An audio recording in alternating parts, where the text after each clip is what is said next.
Assalamualaikum warahmatullahi wabarakatuh. Alhamdulillahirobbil alamin, wassalatu wassalamu ala asyrofil anbiya'i wal mursalin, wa ala alihi wassohbihi ajmain. Sahabat YM 28 yang dimuliakan Allah. Tidak sedikit di zaman ini, kita sering melihat beberapa orang yang ketika di hadapan orang banyak terlihat baik, alim, dan soleh. Tidak hanya melihat secara kasat mata fisiknya, tapi dengan adanya media sosial juga bisa menjadi kelihatan alim dan soleh dengan postingan dan komentar yang baik. Namun kala sendirian atau di saat sepi, justru bertolak belakang. Ia menjadi orang yang suka mengerjakan maksiat, seperti suka browsing situs judi online, atau melihat hal-hal berbau porno di beberapa situs. Mungkin ini juga pernah terjadi pada diri kita. Padahal Allah dan Rasul-Nya telah memperingatkan kita, untuk menjauhi perbuatan maksiat dalam segala kondisi agar tidak terjerumus dalam dosa. Allah Ta'ala berfirman, mereka bersembunyi dari manusia, tetapi mereka tidak bersembunyi dari Allah, padahal Allah beserta mereka, ketika pada suatu malam mereka menetapkan keputusan rahasia yang Allah tidak ridhoi. Dan adalah Allah Maha meliputi ilmunya terhadap apa yang mereka kerjakan. Quran Surah An-Nisa, ayat 108. Seseorang mungkin menjauh dari dosa dan maksiat saat berada di hadapan dan dilihat orang lain. Tetapi jika ia menyendiri dan terlepas dari pandangan manusia, tak jarang ia pun melepaskan tali kekang nafsunya, merangkul dosa dan memeluk kemungkaran. Padahal perbuatan maksiat yang dilakukan tersebut dapat menghapus amalan kita. Sebagaimana yang disampaikan dalam hadis dari Sauban, bahwa Nabi Shallallahu Alaihi Wasallam bersabda, "Sungguh aku mengetahui suatu kaum dari umatku datang pada hari kiamat dengan banyak kebaikan semisal gunung Tihamah. Namun Allah menjadikan kebaikan tersebut menjadi debu yang bertebaran."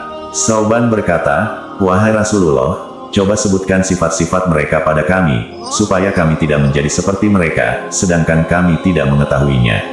Rasulullah Shallallahu Alaihi Wasallam bersabda, "Adapun mereka adalah saudara kalian. Kulit mereka sama dengan kulit kalian. Mereka menghidupkan malam dengan ibadah, seperti kalian. Akan tetapi mereka adalah kaum yang jika bersepian mereka merobek tirai untuk bisa bermaksiat pada Allah." Hadis riwayat Ibnu Majah nomor 4245. Lalu bagaimana mengatasi perbuatan tersebut agar kita dijauhkan maksiat di saat kesendirian? Berikut diantaranya yaitu, 1. Meyakini dan merasakan kehadiran dan pengawasan Allah di setiap saat kita beraktivitas. Kita harus dapat merasakan kehadiran dan muraqabatullah, atau selalu merasa diawasi oleh Allah dalam setiap langkah yang kita lakukan. Dengan adanya rasa tersebut bahwa Allah selalu melihat, menyaksikan dan mengawasi makhluknya, maka akan membuat kita takut berbuat maksiat, walaupun dilakukan secara sembunyi-sembunyi. Tidak ada yang dapat disembunyikan dari Allah, baik dalam hatimu, lisanmu, atau perbuatanmu yang kita tutupi. Bahkan hal ini terkandung dalam Al-Quran yang artinya, kalian sekali-kali tidak dapat bersembunyi dari persaksian pendengaran, penglihatan dan kulit kalian terhadap kalian, tetapi kalian mengira bahwa Allah tidak mengetahui kebanyakan dari apa yang kalian kerjakan. Dan yang demikian itu adalah prasangka kalian yang telah kalian sangka terhadap Rabb kalian, prasangka itu telah membinasakan kalian, maka jadilah kalian termasuk orang-orang yang merugi. Quran Surah Fussilat ayat 22-23. Dalam ayat lainnya, Allah berfirman, "Sesungguhnya orang-orang yang takut kepada Tuhan mereka dalam keadaan tersembunyi akan memperoleh ampunan dan pahala yang besar." Quran Surah Al-Mulk ayat 12. Sebagai contohnya adalah, sering saat membaca berita atau situs biasa muncul iklan yang mengajak mengunjungi situs porno kemaksiatan. Disinilah iman kita diuji. Apakah kita tergoda atau tidak? Disitulah iman kita diuji apakah percaya adanya Allah yang Maha melihat. Disitulah kemampuan kita mengendalikan hawa nafsu diuji. Sungguh sangat sulit, tapi insya Allah bisa jika kita dapat merasakan pengawasan Allah atau muraqabatullah. Dari Abu Hurairah, bahwa Rasulullah Shallallahu Alaihi Wasallam bersabda, "Setiap umatku dimaafkan kecuali orang yang terang-terangan dalam bermaksiat, yaitu seseorang yang telah berbuat dosa di malam hari lantas di pagi harinya ia berkata bahwa ia telah berbuat dosa ini dan itu padahal Allah telah menutupi dosanya. Pada malam harinya, Allah telah menutupi aibnya, namun di pagi harinya ia membuka sendiri aib yang telah Allah tutupi." Hadis riwayat Bukhari nomor 6069 dan Muslim nomor 2990. 2. Meyakini bahwa ada yang selalu mencatat segala amal baik dan buruk kita. Manusia bermaksiat saat sendiri biasanya disebabkan dirinya dikalahkan syahwatnya. Padahal, seharusnya keimanannya mampu mencegah dirinya untuk bermaksiat. Namun, dalam beberapa kondisi, syahwatnya telah menguasainya dan membutakannya. Syahwat itu menjadikan pemiliknya buta dan tuli. Akhirnya, dia pun terjerumus dalam lembah dosa. Seharusnya kita ingat bahwa setiap gerak-gerik, tindak tanduk kita di dunia ini, ada yang mencatat, baik yang dilakukan rahasia maupun terang-terangan. Dan semua itu akan dimintai pertanggungjawaban di akhirat kelak. Allah berfirman, yaitu ketika dua orang malaikat mencatat amal perbuatannya, seorang duduk di sebelah kanan dan yang lain duduk di sebelah kiri. Tiada suatu ucapan pun yang diucapkannya melainkan ada di dekatnya malaikat pengawas yang selalu hadir. Quran Surah Qaf ayat 17-18. Setiap perbuatan tidak akan luput dari catatan. Semua catatan ini akan ditunjukkan di hari kiamat tanpa celah sedikitpun. Jika memahami demikian, semestinya kita semakin serius untuk beramal kebaikan dan berusaha menjauhi kejelekan dimanapun kita berada. Karena ingatlah semuanya akan dicatat. 3. Menumbuhkan rasa malu. Rasa malu adalah cabang atau bagian dari iman, karena malu akan membuat seorang hamba menjaga diri baik di kala sunyi maupun di tempat keramaian. Dari Ibnu Umar radhiyallahu anhu, ia berkata bahwa ada salah seorang sahabat radhiyallahu anhu yang mengecam saudaranya dalam masalah malu dan ia berkata kepadanya, "Sungguh, malu telah merugikanmu." Kemudian Nabi Shallallahu Alaihi Wasallam bersabda, "Biarkan dia, karena malu termasuk iman." Hadis riwayat Bukhari nomor 24, 6118 dan Muslim nomor 36. Rasa malu yang dimiliki seorang mukmin akan mendatangkan kebaikan. Dia akan malu kepada Allah, karena Allah mengetahui segala perbuatan maksiat yang dilakukannya. Sebagaimana firman Allah yang artinya, tidakkah mereka mengetahui bahwa Allah mengetahui segala yang mereka sembunyikan dan segala yang mereka tampakkan. Quran Surah Al-Baqarah ayat 77. Jika keberanian kita berbuat maksiat adalah karena kita meyakini bahwa Allah tidak melihat, maka alangkah besar kekufuran Anda.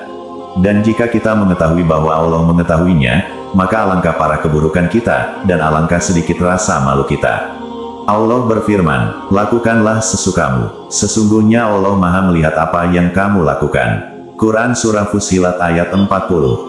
Dalam hadis pun disampaikan dari Abu Mas'ud Uqbah bin Amr al-Ansari al-Badri radhiyallahu anhu, bahwa Rasulullah Shallallahu Alaihi Wasallam bersabda, "Sesungguhnya perkataan yang diwarisi oleh orang-orang dari perkataan nabi-nabi terdahulu adalah, jika engkau tidak malu, perbuatlah sesukamu." Hadis riwayat Bukhari nomor 3483. Maksud ayat dan hadis ini bukanlah maksudnya agar kita melakukan sesuka kita termasuk perkara maksiat. Namun, maksudnya adalah ancaman, jika kita tidak memiliki rasa malu, lakukanlah sesukamu. Pasti kita akan mendapatkan akibatnya, karena Allah Maha mengetahui apa yang kita kerjakan.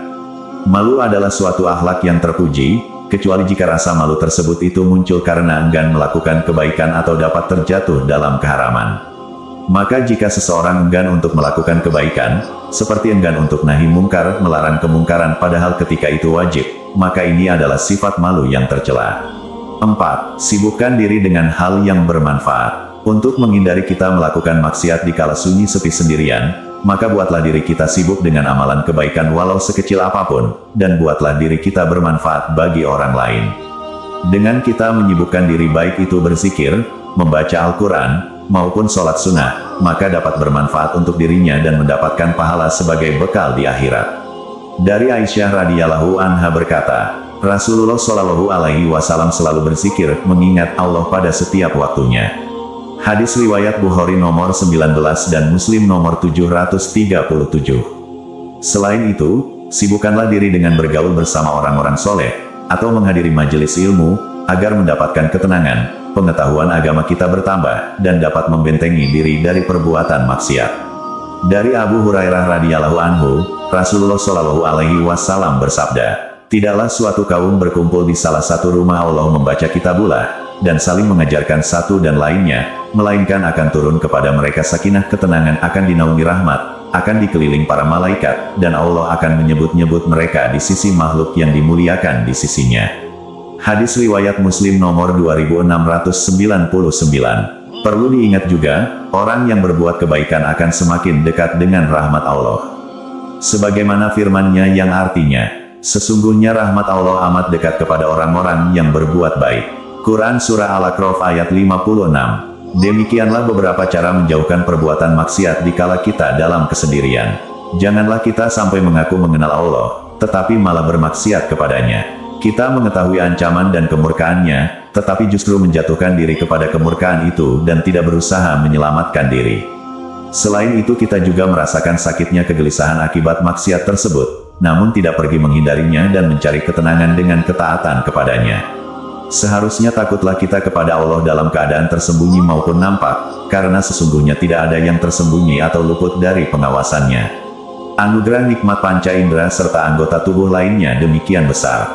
Dengan fasilitas itu semua, kita dapat menikmati hidup ini, namun Allah tidak menuntut bayaran. Allah hanya meminta dijaga dan digunakan pada perkara yang diperintahkan serta jauhkan diri dari kemaksiatan. Itu pun semuanya kembali manfaatnya untuk manusia itu sendiri. Semoga Allah meneguhkan keimanan kita, sehingga dijauhkan dari segala perkara maksiat dan dosa. Amin ya robbal alamin. Kami berharap apa yang disampaikan dapat bermanfaat bagi sahabat TIMYM28 yang dirahmati Allah. Kami mohon maaf atas segala kesalahan dan kehilafan dalam penyampaian materi ini. Wallahu alam bisawab. Wassalamualaikum warahmatullahi wabarakatuh.